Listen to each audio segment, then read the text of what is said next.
जय श्री कृष्णा। आप सभी को श्री कृष्ण जन्माष्टमी 2025 की ढेरों शुभकामनाएं। प्रिय भक्तों, आज हम सुनेंगे भगवान श्री कृष्ण का श्री कृष्ण स्तोत्रम। आपके लिए हम हिंदी में सरल रूपांतरण लेके आए हैं।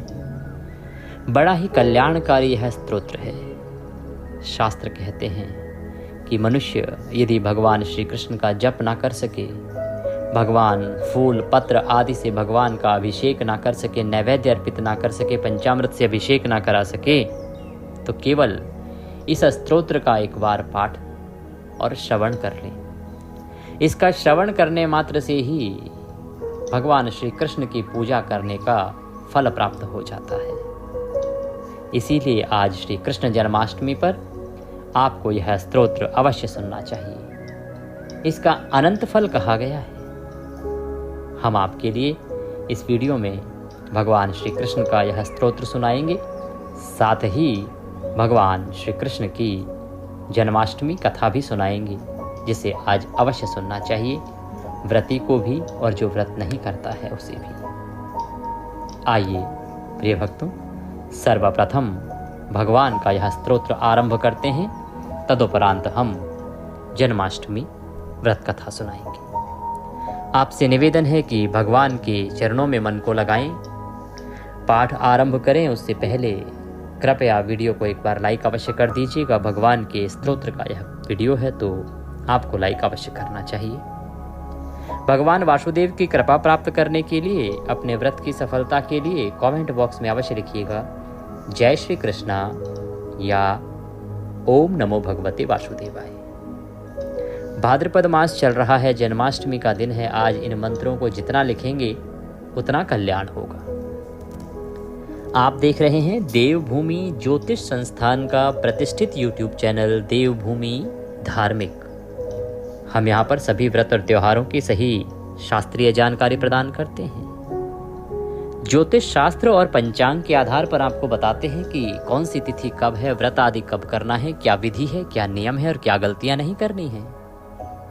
यदि आप सभी व्रत और त्योहारों की सही शास्त्रीय जानकारी पाते रहना चाहते हैं तो कृपया चैनल को अभी सब्सक्राइब कीजिए और बेल आइकन को प्रेस कीजिए। जब आप घंटी के निशान को दबाएंगे तभी आपको हमारे सारे वीडियो प्राप्त होंगे, अन्यथा आपसे जानकारी छूट जाएगी। तो सब्सक्राइब करें और बेल आइकन को प्रेस करें। भगवान श्री कृष्ण का ध्यान करते हुए स्तोत्र आरंभ करते हैं। भगवान श्री कृष्ण से यह एक प्रार्थना है। भगवान श्री कृष्ण का जो स्तोत्र है, इसमें भक्तों द्वारा भगवान से निवेदन किया जा रहा है, उनसे प्रार्थना की जा रही है। मूकं करोति वाचालं पंगो लंघयते गिरिम यत्कृपा तमहं वंदे परमानंद माधवम। जिनकी कृपा से गूंगे बहुत बोलने लगते हैं, पंगु पहाड़ को लांघ जाते हैं, उन परमानंद स्वरूप माधव की मैं वंदना करता हूँ।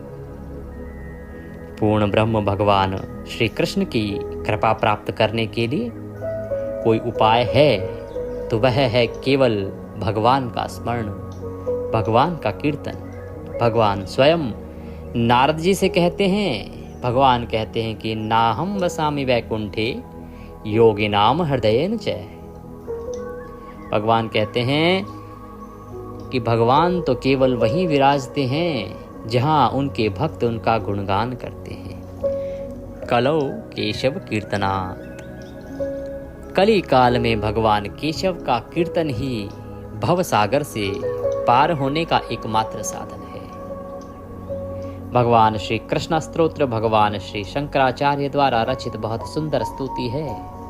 बिना जप, बिना सेवा एवं बिना पूजा के भी केवल इस स्तोत्र मात्र का नित्य पाठ करने से श्री कृष्ण कृपा और भगवान श्री कृष्ण के चरणों में भक्ति प्राप्त होती है। आइए अब भगवान श्री कृष्ण का यह कृपा कटाक्ष स्तोत्र आरंभ करते हैं। व्रजभूमि के एकमात्र आभूषण, समस्त पापों को नष्ट करने वाले तथा अपने भक्तों के चित्त को आनंद देने वाले नंद नंदन को सदैव भजता हूँ, जिनके मस्तक पर मोर मुकुट है, हाथों में मुरली सुरीली बांसुरी है, तथा जो प्रेम तरंगों के सागर हैं, उन नट नागर श्री कृष्णचंद्र को नमस्कार करता हूँ। कामदेव का मान मर्दन करने वाले, बड़े बड़े सुंदर चंचल नेत्रों वाले तथा व्रज गोपों का शोक हरने वाले कमल नयन भगवान को मेरा नमस्कार है, जिन्होंने अपने कर कमलों पर गिरिराज को धारण किया था, जिनकी मुस्कान और चित्तवन अति मनोहर है। देवराज इंद्र का मान मर्दन करने वाले गजराज के सदृश मत श्री कृष्ण भगवान को मैं नमस्कार करता हूँ, जिनके कानों में कदम्ब पुष्पों के कुंडल हैं, जिनके अत्यंत सुंदर कपोल हैं तथा व्रजबालाओं के जो एकमात्र प्राणाधार हैं। उन दुर्लभ भगवान श्री कृष्ण को मैं नमस्कार करता हूँ, जो गोपगण और नंद जी के सहित अति प्रसन्न यशोदा जी से युक्त हैं और एकमात्र आनंददायक हैं। उन गोपनायक गोपाल को नमस्कार करता हूँ, जिन्होंने मेरे मन रूपी सरोवर में अपने चरण कमलों को स्थापित कर रखा है।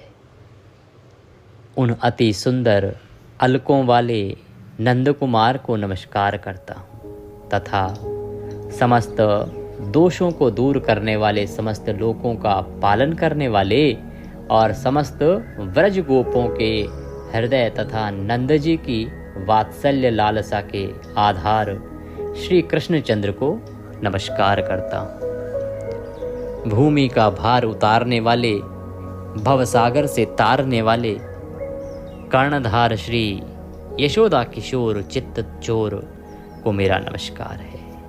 कमनीय कटाक्ष चलाने की कला में प्रवीण, सर्वदा दिव्य सखियों से सेवित, नित्य नए नए प्रतीत होने वाले नंदलाल को मेरा नमस्कार।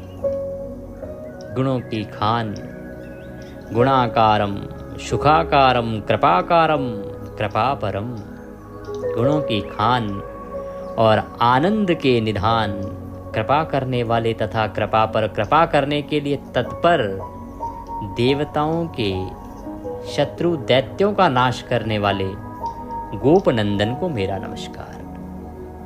नवीन गोप सखा नटवर नवीन खेल खेलने के लिए लालायित घनश्याम अंग वाले, बिजली सदृश सुंदर पीतांबरधारी श्री कृष्ण भगवान को मेरा नमस्कार।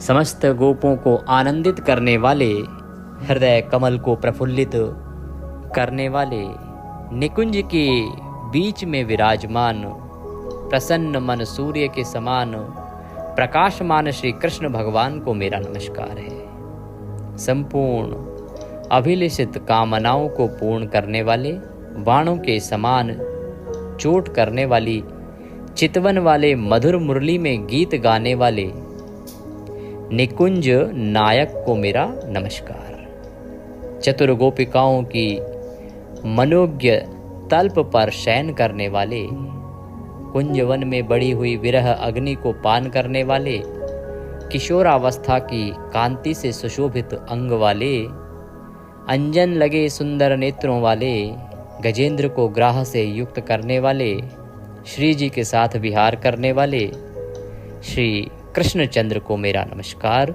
मैं उन्हें नमस्कार करता हूँ। यदा तदा यथा तथा तदैव कृष्ण सत्कथा। प्रभु, मेरे ऊपर ऐसी कृपा हो कि जहाँ जहाँ जैसी जैसी भी परिस्थिति में मैं रहूं, सदा आपकी सत्कथाओं का गान करूं। जो पुरुष इन दोनों राधा कृपा कटाक्ष व श्री कृष्ण कृपा कटाक्ष अंशों का पाठ या जप करेगा, वह जन्म जन्म में नंद नंदन श्याम सुंदर की भक्ति से युक्त होगा और उसको साक्षात श्री कृष्ण मिलेंगे। बोले कृष्ण भगवान की जय। इसी के साथ यह श्री कृष्ण कृपा कटाक्ष स्तोत्र यहाँ पूर्ण होता है। आइए अब हम सुनेंगे श्री कृष्ण जन्माष्टमी कथा। देवराज इंद्र ने कहा, हे मुनियों में श्रेष्ठ, सभी शास्त्रों के ज्ञाता, हे देव व्रतों में उत्तम, उस व्रत को बताएं जिस व्रत से मनुष्यों को मुक्ति लाभ प्राप्त हो तथा उस व्रत से प्राणियों को भोग व मोक्ष की भी प्राप्ति हो जाए। इंद्र की बातों को सुनकर देव ऋषि नारद जी ने कहा, हे इंद्र, त्रेता युग के अंत में और द्वापर युग के प्रारंभ समय में निंदित कर्म को करने वाला कंस नाम का एक अत्यंत पापी दैत्य हुआ। उस दुष्ट व दुराचारी कंस की देवकी नाम की एक सुंदर बहन थी।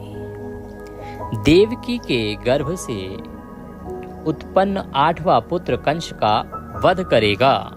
नारद जी की बातें सुनकर इंद्र ने कहा, उस दुराचारी कंस की कथा का विस्तार पूर्वक वर्णन कीजिए देव ऋषि।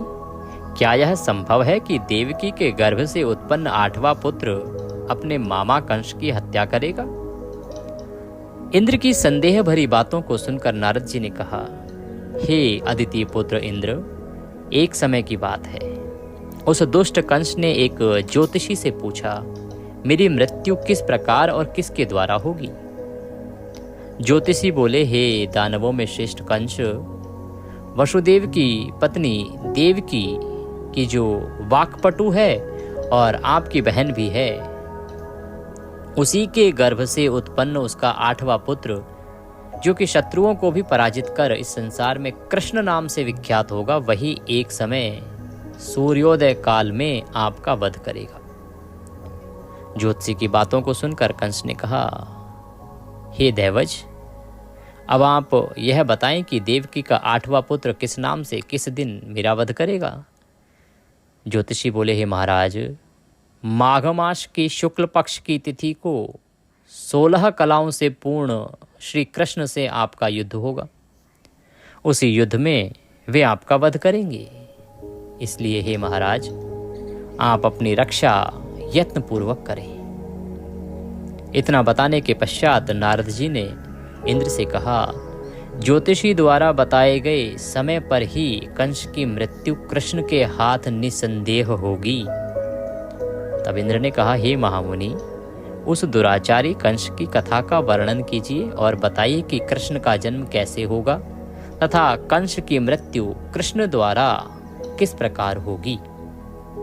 इंद्र की बातों को सुनकर नारद जी ने पुनः कहना आरंभ किया, उस दुराचारी कंस ने अपने एक द्वारपाल से कहा, मेरी इस प्राणों से प्रिय बहन की पूर्ण सुरक्षा करना। द्वारपाल ने कहा, ऐसा ही होगा। कंस के जाने के पश्चात उसकी छोटी बहन दुखित होते हुए जल लेने के बहाने घड़ा लेकर तालाब पर गई। उस तालाब के किनारे एक वृक्ष के नीचे बैठकर देवकी रोने लगी। उसी समय एक सुंदर स्त्री जिसका नाम यशोदा था, उसने आकर देवकी से प्रिय वाणी में कहा, हे देवी, इस प्रकार तुम क्यों विलाप कर रही हो?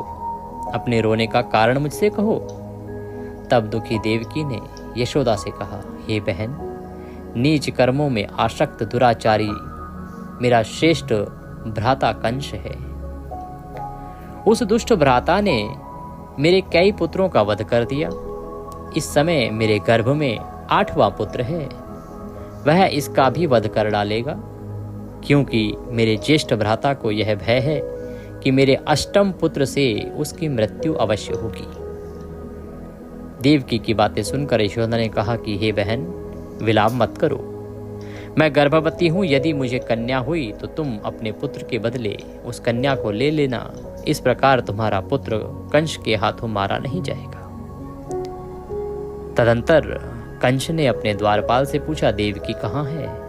इस समय वह दिखाई नहीं दे रही। तब द्वारपाल ने कंस से नम्रवाणी में कहा कि हे महाराज, आपकी बहन जल लेने तालाब पर गई हुई है। यह सुनते ही कंस क्रोधित हो उठा और उसने द्वारपाल को उसी स्थान पर जाने को कहा जहां वह गई हुई थी। द्वारपाल की दृष्टि तालाब के पास देवकी पर पड़ी। तब उसने कहा कि आप किस कारण से यहाँ आई हैं। उसकी बातें सुनकर देवकी ने कहा कि मेरे घर में जल नहीं था, मैं जल लेने जलाशय पर आई हूँ। इसके पश्चात देवकी अपने घर की ओर चली गई। प्रिय श्रोतागण, मैं बताऊं आपको कि उसके बाद जेल में डाला गया था। देवकी को पहले उनके घर में ही रखा गया था। जैसे आज नज़रबंद कर दिया जाता है, उस प्रकार से उनको अपने घर में रखा गया था। कंस ने पुनः द्वारपाल से कहा कि इस घर में मेरी बहन की तुम पूर्णतः रक्षा करो।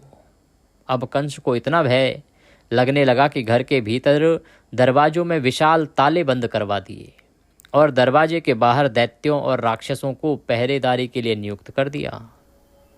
कंस इस प्रकार से अपने प्राणों को बचाने का प्रयास कर रहा था, तो उसने उस घर को ही एक प्रकार से जेल बना दिया। एक समय सिंह राशि के सूर्य में आकाश मंडल में जलाधारी मेघों ने प्रभुत्व स्थापित किया। भादो मास की कृष्ण पक्ष की अष्टमी तिथि को घनघोर अर्धरात्रि थी।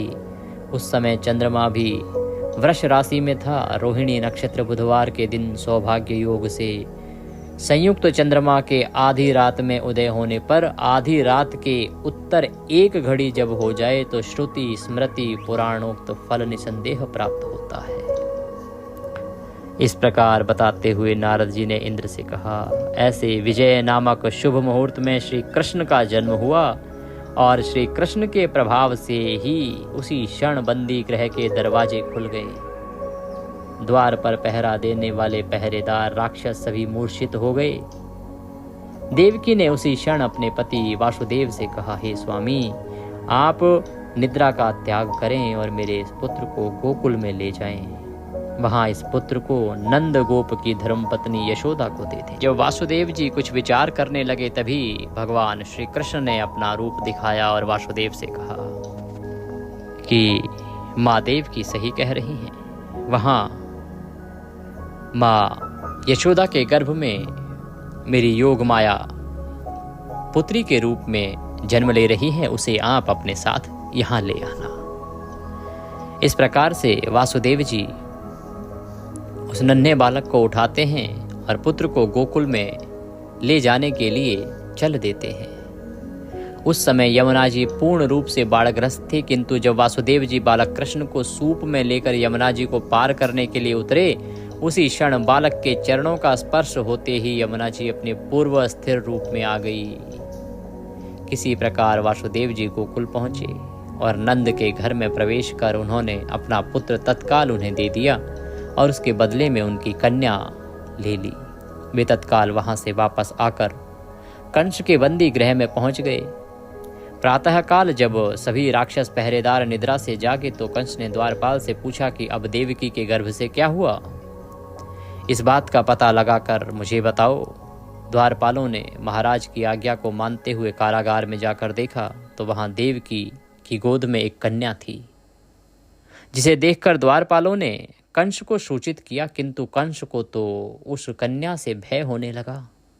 अतः वह स्वयं कारागार में गया और उसने देवकी की गोद से कन्या को झपट लिया और उसे एक पत्थर की चट्टान पर पटक दिया मारने के प्रयत्न से। किंतु वह कन्या विष्णु की माया से आकाश की ओर चली गई और अंतरिक्ष में जाकर विद्युत रूप से परिणित हो गई। उसने आकाशवाणी कर कंस से कहा, हे दुष्ट, तुझे मारने वाला गोकुल में नंद के घर में उत्पन्न हो चुका है और उसी से तेरी मृत्यु सुनिश्चित है। मेरा नाम तो वैष्णवी है, मैं संसार के कर्ता भगवान विष्णु की माया से उत्पन्न हुई हूं। इतना कहकर वह स्वर्ग की ओर चली गई। उस आकाशवाणी को सुनकर कंस क्रोधित हो उठा। उसने नंद के घर में पूतना राक्षसी को कृष्ण का वध करने के लिए भेजा, किंतु जब वह राक्षसी कृष्ण को स्तनपान कराने लगी तो कृष्ण ने उसके स्तन से उसके प्राणों को खींच लिया और वह राक्षसी कृष्ण कृष्ण कहते हुए मृत्यु को प्राप्त हुई। जब कंस को पूतना की मृत्यु का समाचार प्राप्त हुआ तो उसने कृष्ण का वध करने के लिए क्रमशः केशी नामक दैत्य को अश्व के रूप में उसके पास भेजा। उसके पश्चात अरिष्ट नामक दैत्य को बैल के रूप में भेजा, किंतु ये दोनों भी कृष्ण के हाथों मृत्यु को प्राप्त हुए। इसके पश्चात कंस ने काल्याख्य नामक दैत्य को कौवे के रूप में भेजा, किंतु वह भी कृष्ण के हाथों मारा गया और कृष्ण को तनिक भी क्षति न पहुंचा पाया। अपने बलवान राक्षसों की मृत्यु के आघात से कंस अत्यधिक भयभीत हो गया। जब कंस ने देखा कि मेरे इतने शक्तिशाली राक्षस मरते जा रहे हैं तो उसको भय पैदा हो गया। उसने द्वारपालों को आज्ञा दी कि नंद को तत्काल मेरे समक्ष उपस्थित करो। नंद कौन? नंद बाबा। द्वारपाल नंद को लेकर जब उपस्थित हुए तब कंस ने नंद से कहा कि यदि तुम्हें अपने प्राणों को बचाना है तो परिजात के पुष्प ले आओ। यदि तुम नहीं ला पाए तो तुम्हारा वध निश्चित है। कंस की बातों को सुनकर नंद ने ऐसा ही होगा कहा और अपने घर की ओर चले गए। घर आकर उन्होंने संपूर्ण वृतांत अपनी पत्नी यशोदा को सुनाया, जिसे श्री कृष्ण भी सुन रहे थे। एक दिन श्री कृष्ण अपने मित्रों के साथ यमुना नदी के किनारे गेंद खेल रहे थे और अचानक स्वयं ने ही गेंद को यमुना में फेंक दिया। यमुना में गेंद फेंकने का मुख्य उद्देश्य यही था कि वे किसी प्रकार पारिजात पुष्प को ले आएं। अतः वे कदम्ब के वृक्ष पर चढ़कर यमुना में कूद गए। कृष्ण के यमुना में कूदने पर समाचार श्रीधर नामक गोपाल ने यशोदा को सुनाया। यह सुनकर यशोदा भागती हुई यमुना नदी के किनारे आ पहुंची और उसने यमुना नदी की प्रार्थना करते हुए कहा, हे यमुना, यदि मैं बालक को देखूंगी तो भाद्रपद मास की रोहिणी युक्त अष्टमी का व्रत अवश्य करूंगी, क्योंकि दया दान सज्जन प्राणी ब्राह्मण कुल में जन्म, रोहिणी युक्त अष्टमी, गंगा जल एकादशी, गया श्राद्ध और रोहिणी व्रत ये सभी दुर्लभ हैं। हजारों अश्वमेध यज्ञ, सहस्त्रों राजसूय यज्ञ, दान तीर्थ व्रत करने से जो फल प्राप्त होता है वह सब कृष्णाष्टमी के व्रत को करने से प्राप्त होता है। यह बात नारद ऋषि ने इंद्र से कही। इंद्र ने कहा, हे मुनियों में श्रेष्ठ नारद, यमुना नदी में कूदने के बाद उस बाल रूपी कृष्ण ने पाताल में जाकर क्या किया, यह संपूर्ण वृतांत भी बताएं। नारद ने कहा, हे इंद्र, पाताल में उस बालक से नागराज की पत्नी ने कहा कि तुम यहाँ क्या कर रहे हो, कहाँ से आए हो और यहाँ आने का क्या प्रयोजन है। नागपत्नी बोली, हे कृष्ण, क्या तूने द्यूत क्रीड़ा की है जिसमें अपना समस्त धन हार गया है? यदि यह बात ठीक है तो कंकड़ मुकुट और मणियों का हार लेकर अपने घर में चले जाओ, क्योंकि इस समय मेरे स्वामी शयन कर रहे हैं। यदि वे उठ गए तो वे तुम्हारा भक्षण कर जाएंगे। नागपत्नी की बातें सुनकर कृष्ण ने कहा, हे कांते, मैं किसी प्रयोजन से यहाँ नहीं आया हूँ। वह वृतांत मैं तुम्हें बताता हूँ। समझ लो, मैं कालिया नाग के मस्तक को कंस के साथ द्यूत में हार चुका हूँ और वही लेने आया हूँ। बालक कृष्ण की इस बात को सुनकर नागपत्नी अत्यंत क्रोधित हो गई और अपने सोए हुए पति को उठाते हुए उसने कहा कि हे स्वामी, आपके घर यह शत्रु आया है, अतः आप इसका हनन कीजिए। अपने स्वामिनी की बातों को सुनकर कालिया नाग निद्रावस्था से जाग उठा और बालक कृष्ण से युद्ध करने लगा। इस युद्ध में कृष्ण को मूर्छा आ गई। उसी मूर्छा को दूर करने के लिए उन्होंने गरुड़ का स्मरण किया। स्मरण होते ही गरुड़ वहां आ गए। श्री कृष्ण अब गरुड़ पर चढ़कर कालिया नाग से युद्ध करने लगे और उन्होंने कालिया नाग को युद्ध में पराजित कर दिया। अब कालिया नाग ने भली भांति जान लिया था कि मैं जिनके युद्ध कर रहा हूँ, जिनसे लड़ रहा हूँ, वे भगवान विष्णु के अवतार श्री कृष्ण हैं। अतः उन्होंने कृष्ण के चरणों में साष्टांग प्रणाम किया और पारिजात से उत्पन्न बहुत से पुष्पों को मुकुट में रखकर कृष्ण को भेंट किया। जब कृष्ण चलने को हुए तब कालिया नाग की पत्नी ने कहा, हे स्वामी, मैं कृष्ण को नहीं जान पाई। हे जनार्दन, मंत्र रहित, क्रिया रहित, भक्ति भाव रहित मेरी रक्षा कीजिए। हे प्रभु, मेरे स्वामी मुझे वापस दे दें। तब श्री कृष्ण ने कहा, हे सर्पिणी, दैत्यों में जो सबसे बलवान है, उस कंस के सामने मैं तेरे पति को ले जाकर छोड़ दूंगा, अन्यथा तुम अपने घर को चले जाओ। अब श्री कृष्ण कालिया नाग के फन पर नृत्य करते हुए यमुना के ऊपर आ गए। तदंतर कालिया की फुफकार से तीनों लोग कंपायमान हो गए। तब कृष्ण कंस की मथुरा नगरी को चल दिए। वहां कमल पुष्पों को देखकर यमुना के मध्य जलाशय में वह कालिया सर्प भी चला गया। इधर कंस भी विस्मित हो गया तथा कृष्ण प्रसन्नचित्त होकर गोकुल लौट आए। उनके गोकुल आने पर उनकी माता यशोदा ने विभिन्न प्रकार के उत्सव किए। अब इंद्र ने नारद जी से पूछा कि हे महामुने, संसार के प्राणी बालक कृष्ण के आने पर अत्यधिक आनंदित हुए। आखिर श्री कृष्ण ने क्या क्या चरित्र किए, वह सभी आप मुझे बताने की कृपा करें। नारद ने इंद्र से कहा, मन को हारने वाला मथुरा नगर यमुना नदी के दक्षिण भाग में स्थित है। वहां कंस का महाबलशाली भाई चारुण रहता था। उस चारुण से श्री कृष्ण के मल्ल युद्ध की घोषणा की गई। हे इंद्र, कृष्ण एवं चारुण का मल्ल युद्ध अत्यंत ही आश्चर्यजनक था। चारुण की अपेक्षा कृष्ण बाल रूप में थे। भेरी, शंख और मृदंग के शब्दों के साथ कंस और केशी इस युद्ध को मथुरा की जनसभा के मध्य में देख रहे थे। रंगशाला के अखाड़े में चारुण, मुष्टिक, शल, तोशल आदि बड़े बड़े भयंकर पहलवान दंगल के लिए प्रस्तुत थे। महाराज कंस अपने बड़े बड़े नागरिकों तथा मित्रों के साथ उच्च मंच पर विराजमान थे। तो युद्ध आरंभ हो गया, मल्ल युद्ध आरंभ हो गया। रंगशाला में प्रवेश करते ही श्री कृष्ण ने अनायास ही धनुष को अपने बाएं हाथ से उठा लिया। पलक झपकते ही सबके सामने उसकी डोरी चढ़ा दी तथा डोरी को ऐसे खींचा कि वह धनुष भयंकर शब्द करते हुए टूट गया। धनुष की रक्षा करने वाले सारे सैनिकों को दोनों भाइयों ने ही मार गिराया। कुवलया पीड़ का वध कर श्री कृष्ण ने उसके दोनों दांतों को उखाड़ लिया और उससे महावत एवं अनेक दुष्टों का संहार किया। कुछ सैनिक भाग खड़े हुए और महाराज कंस को सारी सूचना दी। तो कंस ने क्रोध से दांत पीसते हुए चारुण, मुष्टिक को शीघ्र ही दोनों बालकों का वध करने के लिए इंगित किया। इतने में श्री कृष्ण एवं बलदेव अपने अंगों पर खून के कुछ छींटे धारण किए हुए हाथी के विशाल दांतों को अपने कंधे पर धारण कर सिंह शावक की भांति मुस्कुराते हुए अखाड़े के समीप पहुंचे। चारुण और मुष्टिक ने उन दोनों भाइयों को मल्ल युद्ध के लिए ललकारा। नीति विचार कर श्री कृष्ण ने अपने समान आयु वाले मल्लों से लड़ने की बात कही।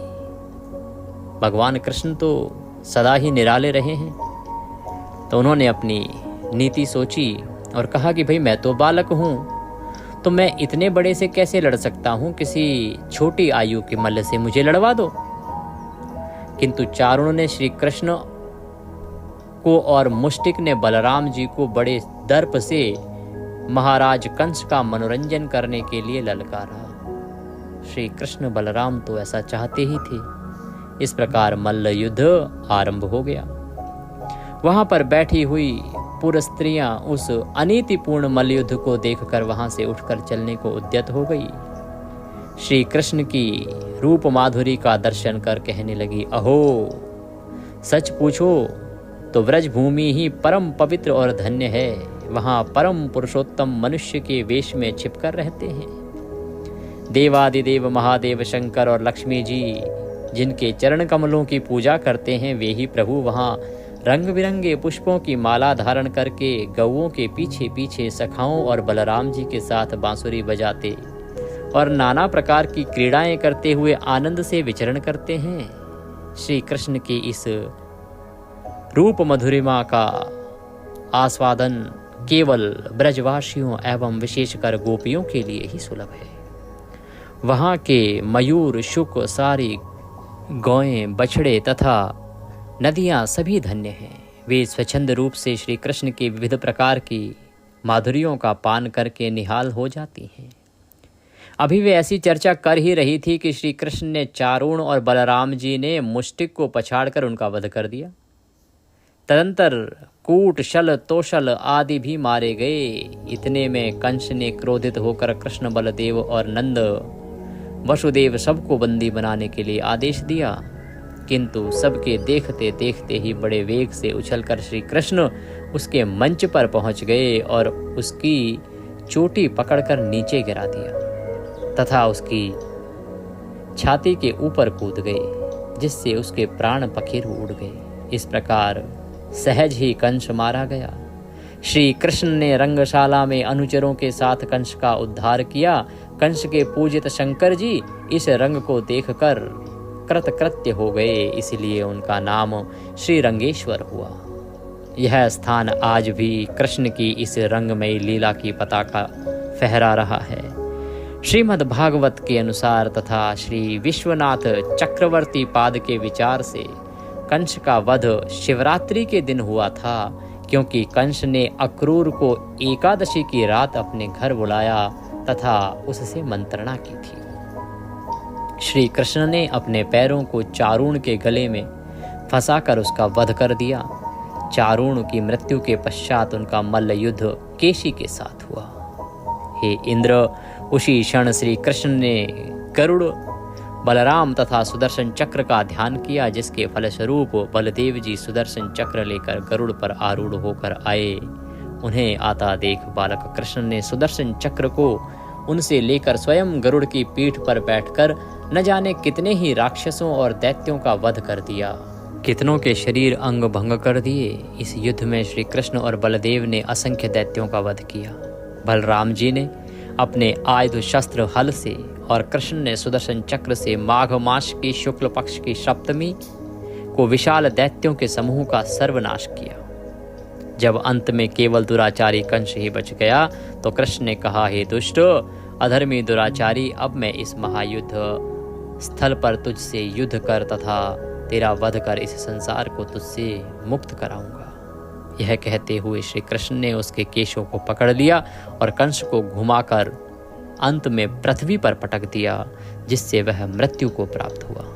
कंस के मरने पर देवताओं ने शंख घोष व पुष्प वृष्टि की। वहां उपस्थित समुदाय श्री कृष्ण की जय जयकार कर रहा था। कंस की मृत्यु पर नंद, देवकी, वसुदेव, यशोदा, इस संसार के सभी प्राणियों ने हर्ष पर्व मनाया। इस प्रकार से भगवान वासुदेव, भगवान श्री कृष्ण के जन्म दिवस भाद्रपद मास की अष्टमी तिथि कृष्ण जन्माष्टमी के रूप में मनाई जाती है। और जो कोई इस दिन व्रत करता है, इस कथा का श्रवण करता है, उसे भगवान श्री कृष्ण की कृपा प्राप्त होती है तथा उसके सभी संकट दूर हो जाते हैं। हे इंद्र, यह व्रत मनुष्य को सभी पापों से दूर करने वाला, मनुष्य की मुक्ति कराने वाला तथा 20 करोड़ एकादशियों से अधिक पुण्य देने वाला है। जो इस दिन भगवान कृष्ण का व्रत पूजन करता है तथा कथा श्रवण करता है, भगवान उसका कल्याण करते हैं। बोले कृष्ण भगवान की जय। इसी के साथ ये कथा यहाँ पूर्ण होती है। अब आप नियमों के अनुसार दिन को व्यतीत कीजिएगा। भगवान श्री कृष्ण के चरणों में मन को लगा के रखिएगा। आपको विधि हमने बताई है। कुछ और पूछना चाहते हैं तो संपर्क के लिए व्हाट्सएप नंबर दिया गया है, उस पर बात कर सकते हैं व्हाट्सएप के माध्यम से।